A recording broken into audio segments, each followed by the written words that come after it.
Aho, all my relations. Welcome to another program, Eagle and Condor. This is Tony Gonzalez, your host today, and my relatives. Today we're going to do somewhat of a continuation, if you will.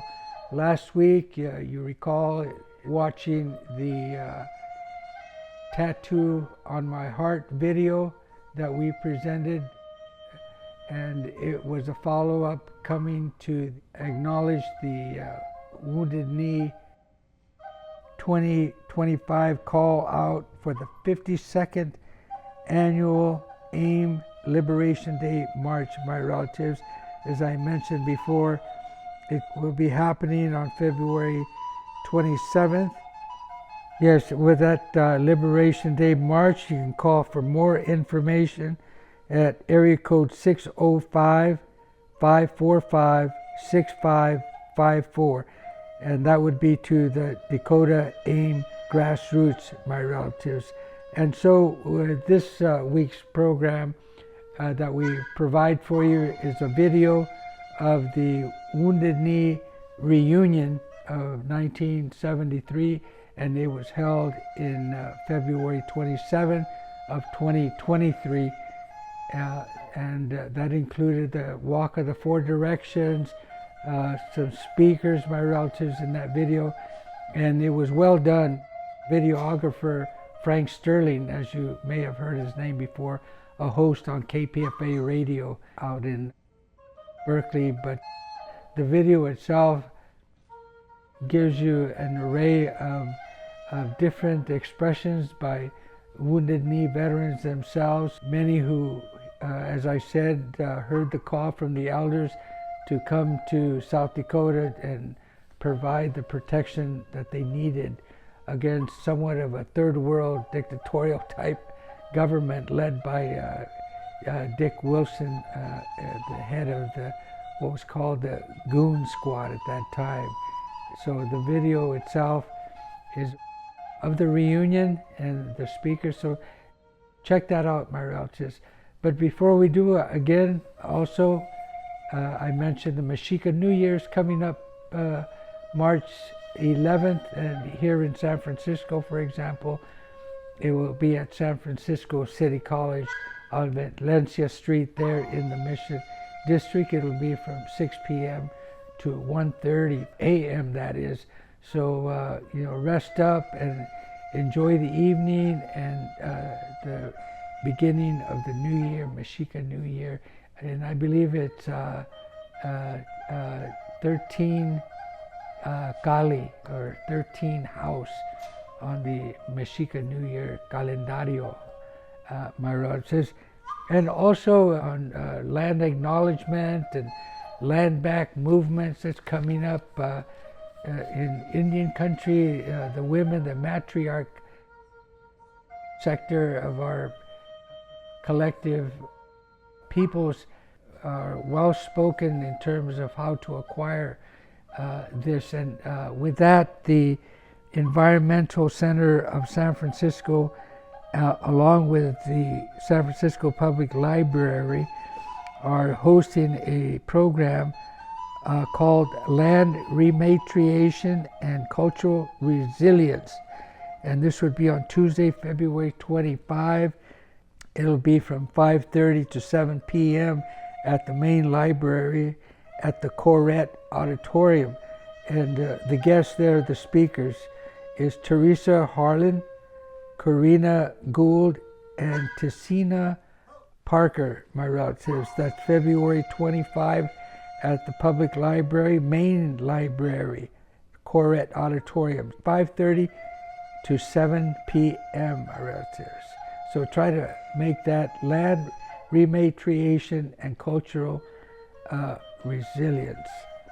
And with that, my relatives, Leonard Peltier, who was in prison 49 years, nearly 5 decades, my relatives, as you well know, received a clemency by President Joe Biden on January 19, one of his last actions before leaving the White House provided the clemency. So his release date having been February 18th, he was immediately flown there to receive medical attention that was long overdue, and so we wish him well on his journey now with his relatives and friends, and enjoying the seasons, the 4 seasons, as they come together. So prayers for Leonard Peltier and his safety, my relatives.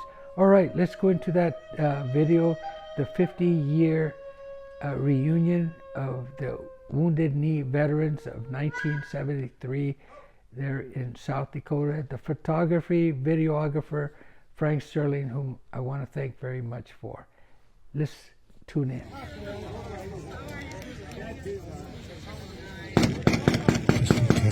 Hukka! Hukka, hei wastella med dakiapi. Vic Camp me na mitha day Carter Camp na ina Michelle Richard. Midakiapi, today is 50 years since our fathers and mothers, aunties, uncles, grandmas and grandpas fought here at Wounded Knee in 1973. Today we're still here. Today we're strong because of our relatives who fought here in 73. Today we're proud to be who we are as Native people, indigenous people of this land. I want to say Wopila to all our relatives who traveled long distance to be here with us today. Today's a special day, a strong day. We had a lot of the youth leading us here from all 4 directions. And our youth today are proud. Our youth are strong today because of the sacrifices that our uncles, aunties, our fathers and mothers made here on this very same hill 50 years ago. Ohamidakiapi. We'll call upon our Lekshi here to share some words. He was here 50 years ago, standing with all our relatives, fighting, sacrificing, not afraid to give their lives for us to be here today. Hokahe.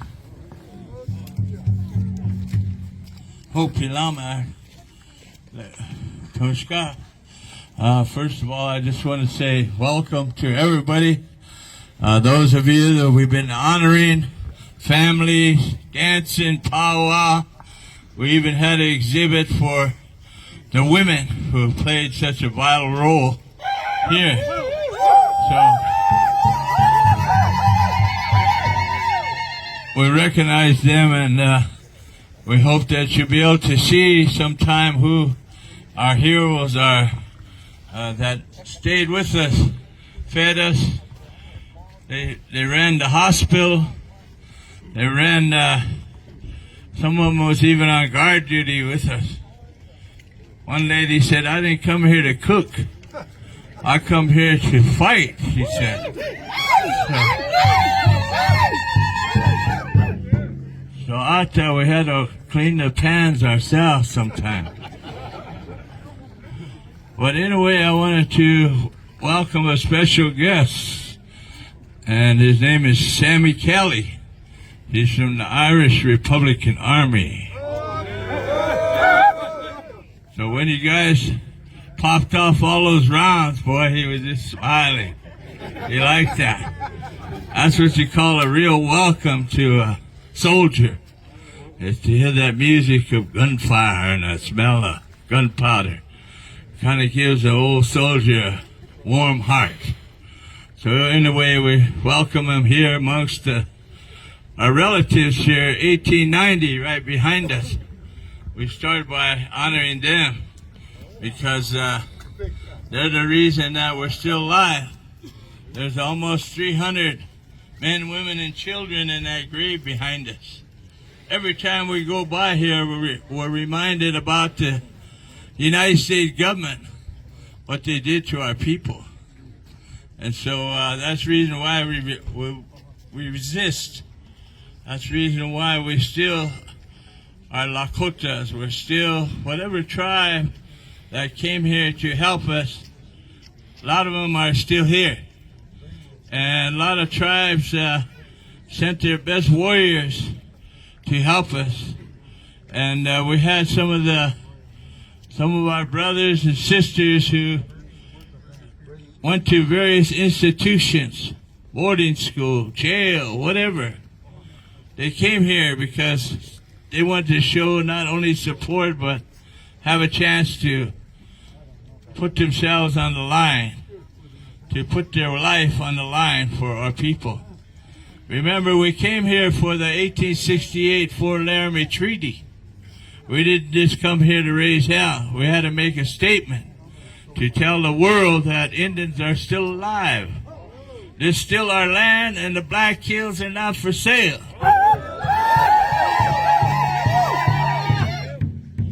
So right now we got big problems up there with the mining companies. So don't be surprised if Indian people make another stand, because the only way they understand our people is for us to get together, to tell them in person. You can send all the telegrams, all the letters you want to, but unless you stand against them, they're going to take everything we got. So every now and then we got to let them know we're still here.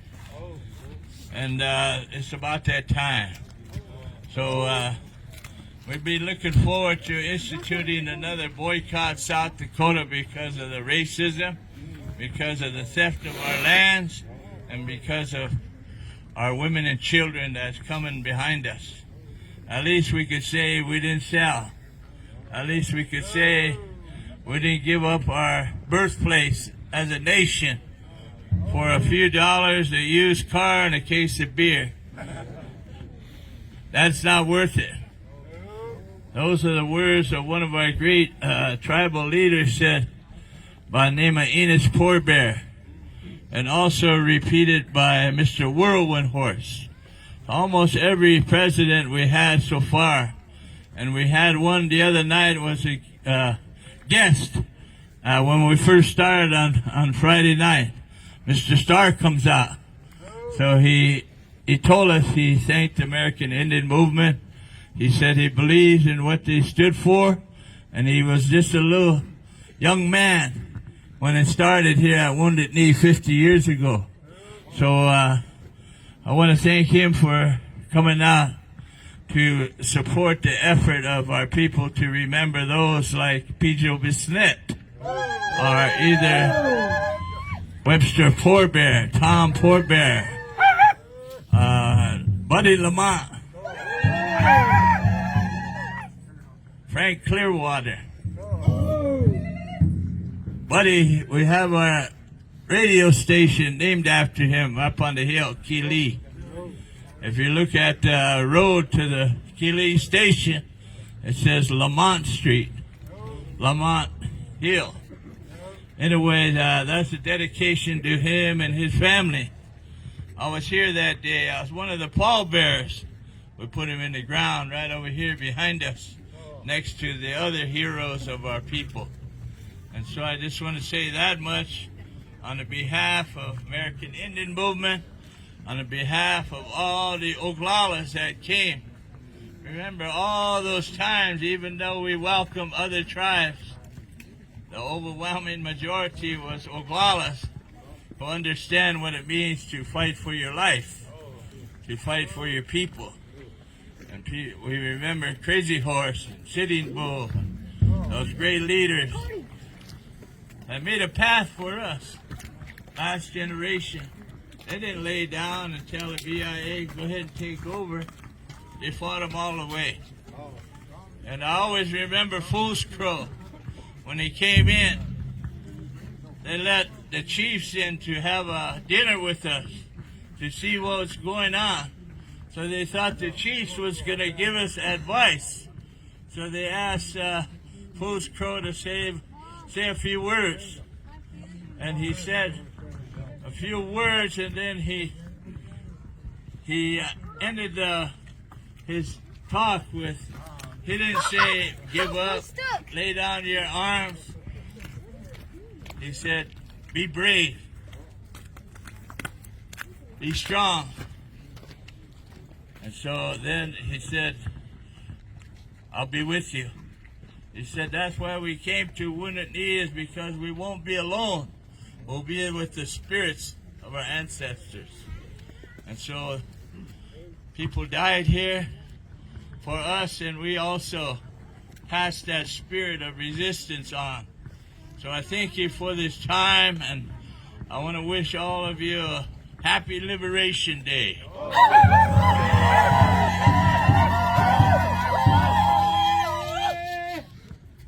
Oha wopila Alexi. Again, Mitakiapi.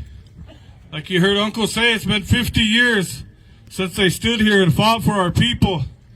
In that time, a lot of our relatives who stood here passed on to the spirit world, including my father, Carter Camp, Dennis Banks, Russell Means, all these strong leaders. And now it's time for the seventh generation to stand up and remember the sacrifices that were made before us. Stand up and fight for your land, fight for your water. Remember, the Black Hills are under attack once again. They're trying to dig for gold again. It's our responsibilities as the landlords to protect them hills, protect them mountains. So I want to tell the younger people to keep that in mind and be ready to stand again. After this, they're going to honor Buddy Lamont, Agnes Lamont. They're going to be feeding at the Manderson Gymnasium, and they invite everybody to come there and share a meal together. Bernie is here. She was with Buddy when he passed away, and they want to feed the people, so they asked me to announce that. So come together and share a meal, share war stories with each other, introduce each other's grandchildren to each other. Is there any more of our veterans here that would like to share a word? If there's any veterans from Wounded Knee here.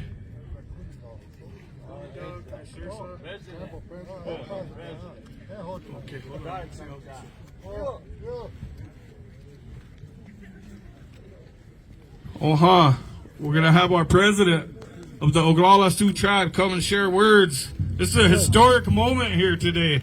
Go. Usually our presidents don't come up here with us. Kind of scared, but Ata Kili, this is a good day today. Wopila, Washte, well, thank you for coming.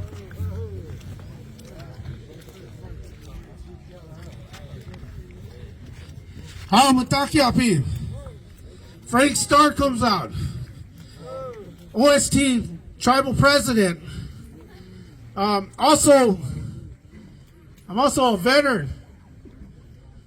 I'm also a Tukala. And I come here today as a supporter, and I also want to honor everybody here, because it's time that we unite. It's time that we come together as a people, as a nation. During my time in office, just my short time, I was able to talk to other tribal leaders. I'm also the leader of the Great Plains Tribal Chairmen's Association, which is all I believe 9 tribes in South Dakota and 16 total from the surrounding states. So I represent not only the tribe here, but the Great Plains. One thing I want to do is unite everybody. So that's what I'm working on. Today I come here in honor of my relatives, my mother, my uncles, my aunties, my grandparents. My grandparents' ranch is where they had the shootout. Harry Jumping Bull and Cecilia Jumping Bull. That was their ranch. I was there at that camp. I've been to that camp when it was active. I was a little guy. My mom, Della Mae Storr, was fired along with other CHRs during that time for standing up for their people. They sacrificed their jobs and the lives of their kids to stand up for what is right. And that's what I believe. That's what she taught me. That is why I ran for president of Oglala Sioux tribe, because I believe I can unite. I believe we can come together as a people There's a lot of division going on, and we need to stop fighting. We need to come together. And that's what I'm here for. I want to show my support for everybody here. And I want to honor our relatives who fought before me. So today, I want to say, Wopila to everybody. And let's unite. Hoka!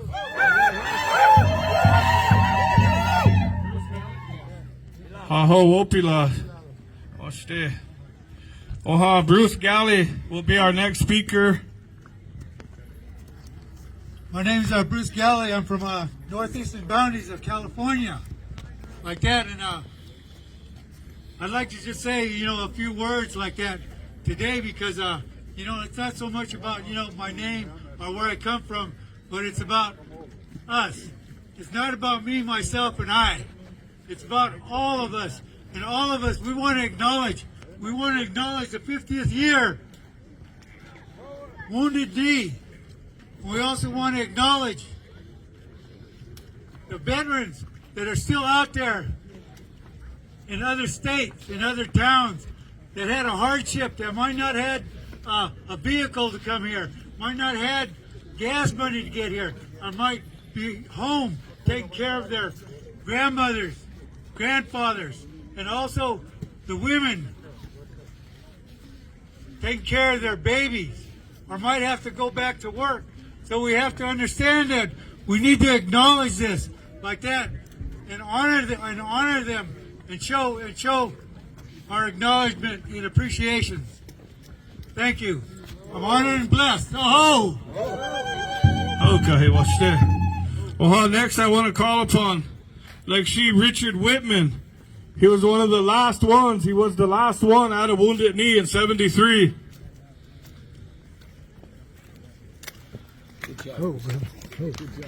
Okay, well, still.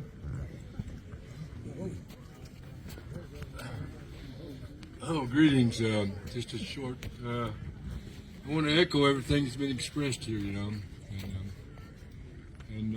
as the brothers say, what's behind us here, 1890, and it's been good to see 50 years later the Wounded Knee vets who can return and see each other in the first person after 50 years. And Wounded Knee changed our lives, Indian country, and personally, and we learned a lot here. The elders that we had here, who are all gone now, but and they said, as Brother Bill says there, Fool's Crow said, "Come here, the Spirit will be with you."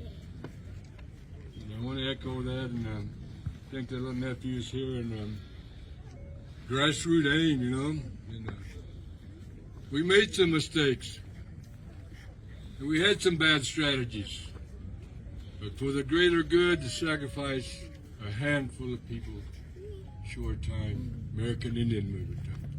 Okay, whooping. Aho, Ostella. Another warrior that was here was Boy de Sursa. He was a young man here at Wounded Knee he'd like to share. Bitakio,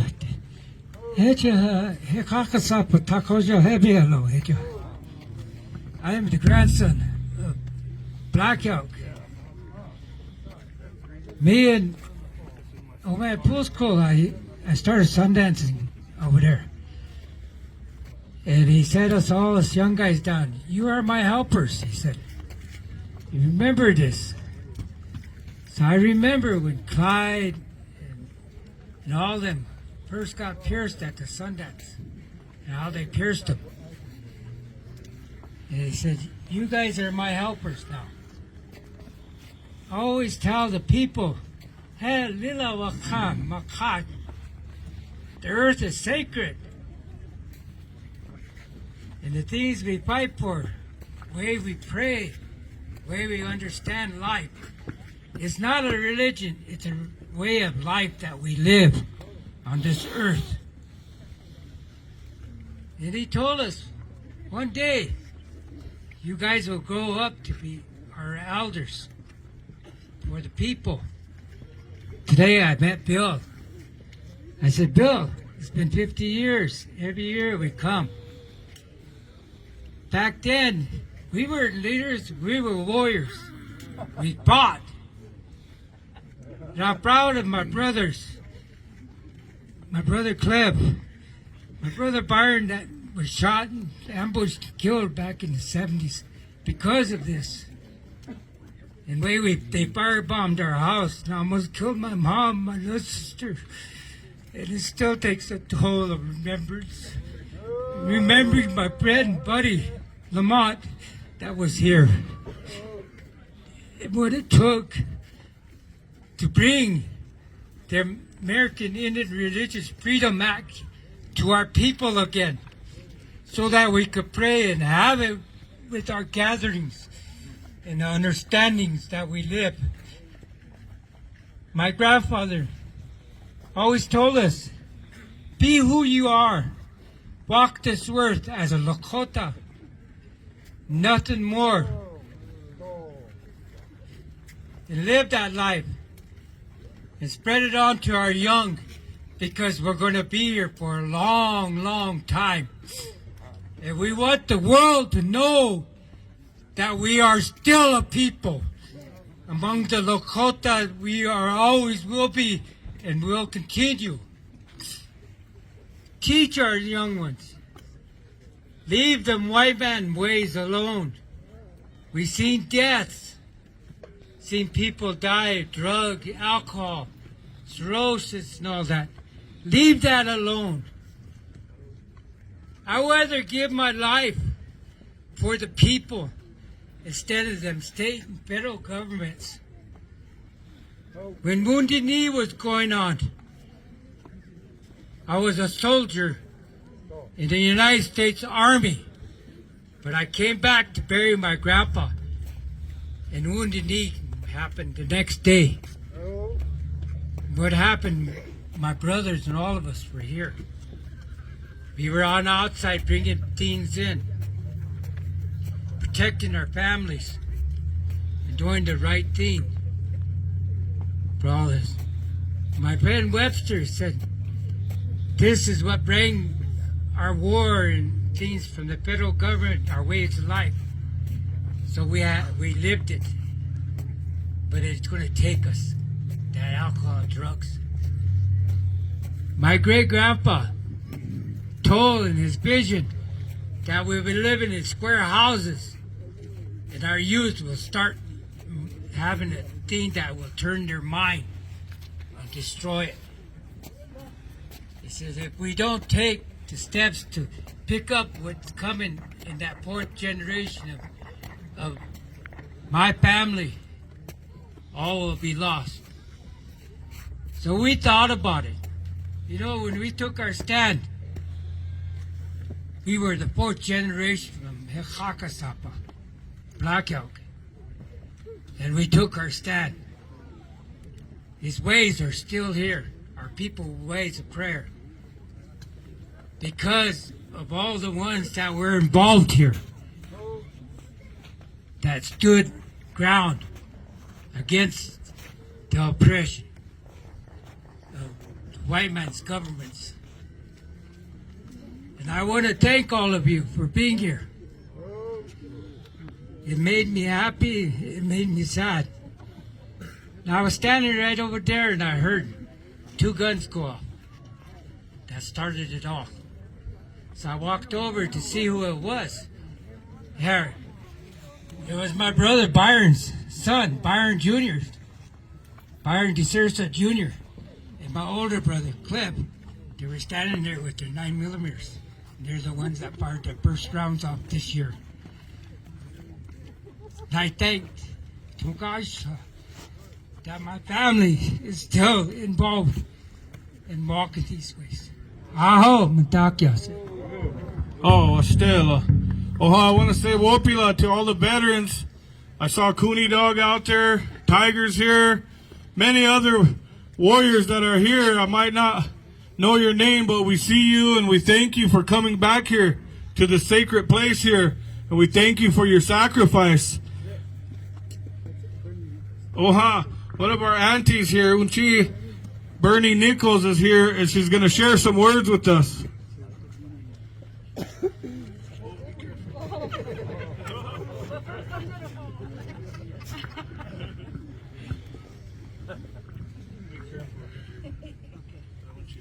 I know.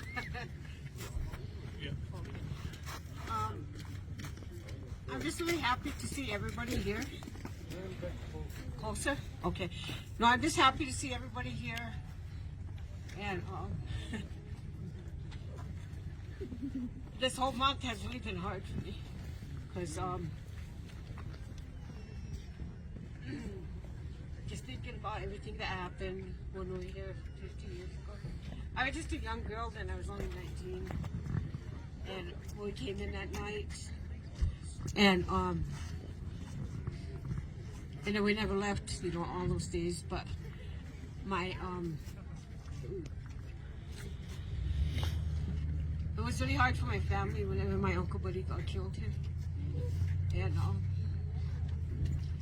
I was with him then, but it was, I remember that morning we were visiting, and then it was time, you know, to go out to the bunker. We were right over here. And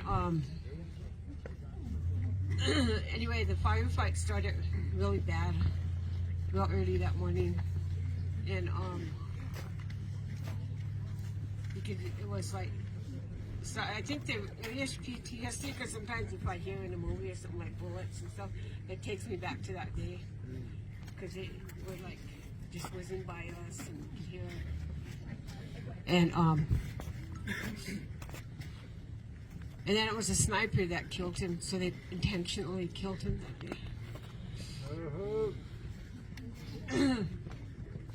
And it was really hard because I remember we brought him over down here to where the White House was down there, and Grow Dog and Dennis and everybody was all in there, and we laid him in there.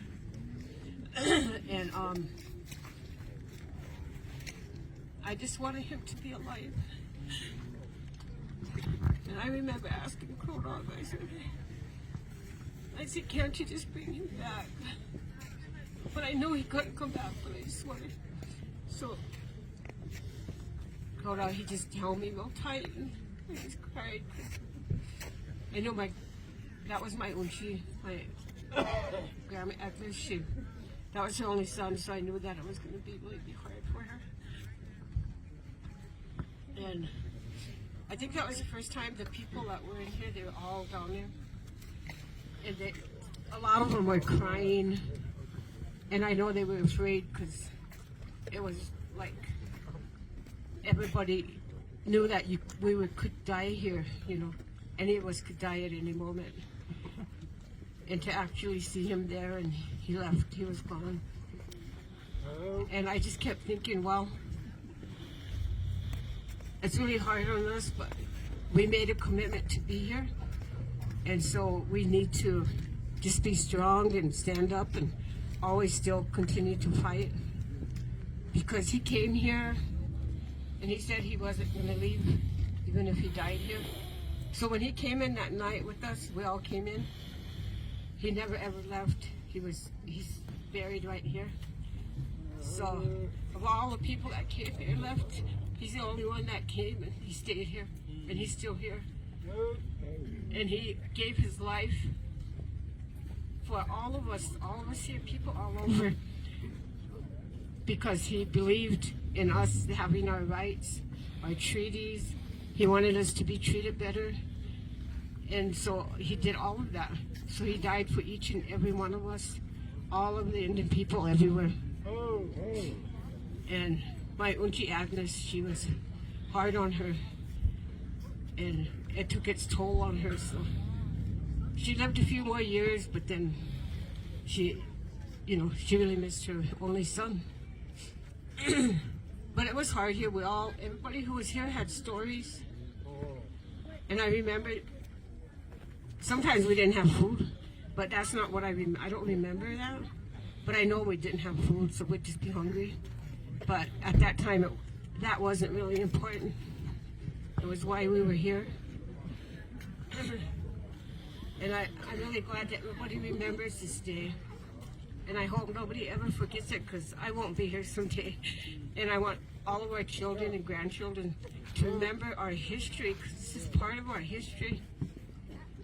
And so I just try to keep everything alive, and I just hope that we all teach our children and grandchildren just to always honor all of our people, even all of our relatives who are buried in this grave here, that we honor them and pray for them, because no matter how hard we have it, they had it 1,000 times worse than us. They didn't have food, they didn't have clothing, warm clothes and nothing, and they were just murdered, shot down, just thrown in that grave like they're nothing, you know, but that was our family. And so we all really have to keep everything going, because that's why our relatives sacrificed, so that we all continue going. We have to keep teaching, learn our language, learn how to survive. I know when we also stayed up at the camp at Standing Rock from till the very last day when they removed us. And just things, you know, everything. Just try to teach your children everything. Because if we don't teach them and they don't continue, then why did we sacrifice, you know? We have to honor everybody who sacrificed and lost their lives and suffered. Because this is what we all need to do. So I just want to thank everybody for coming. And I know it's a big event today. And we're feeding over at the gym over here, so everybody can come and eat. And then today was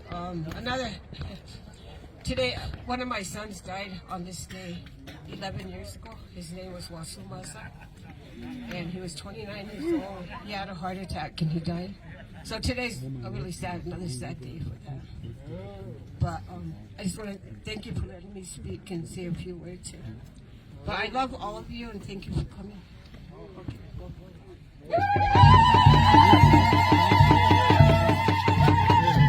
Oha Wopila Tui for coming and sharing your powerful words.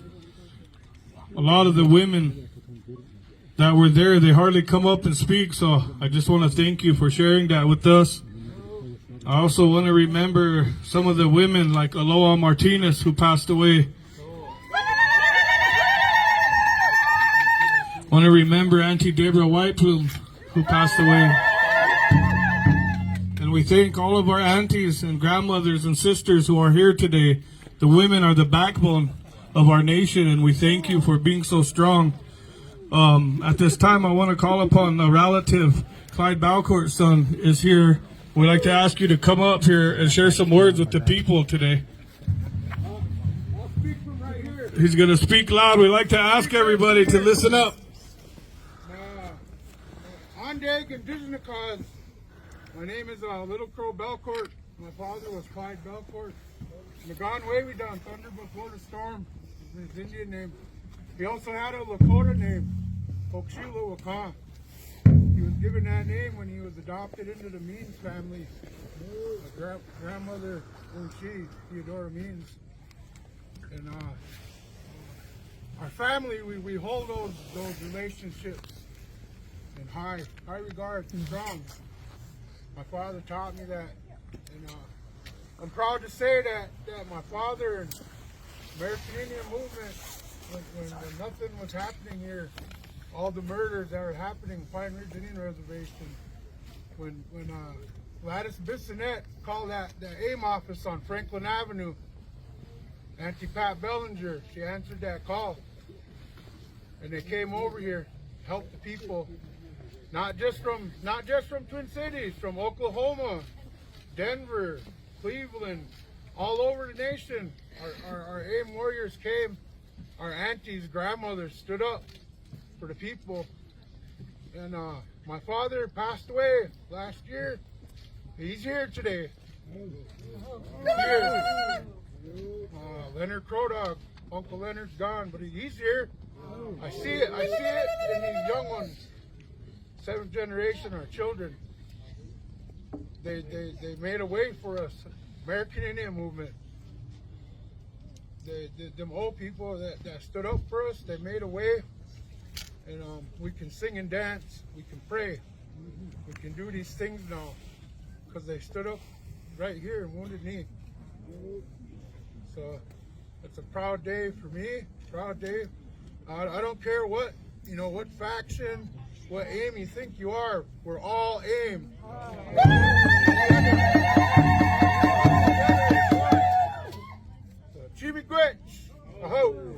Okay, well, still, Wopila for those powerful words. At this time, my relatives, we're gonna go to the gravesite, and Uncle David Swallow is gonna offer spirit food and prayers. We all lost relatives in Wounded Knee. We all lost relatives since Wounded Knee. We lost our parents, and we remember them. So before we go, let's all send our voice to Creator. Akishapo, Akishapo.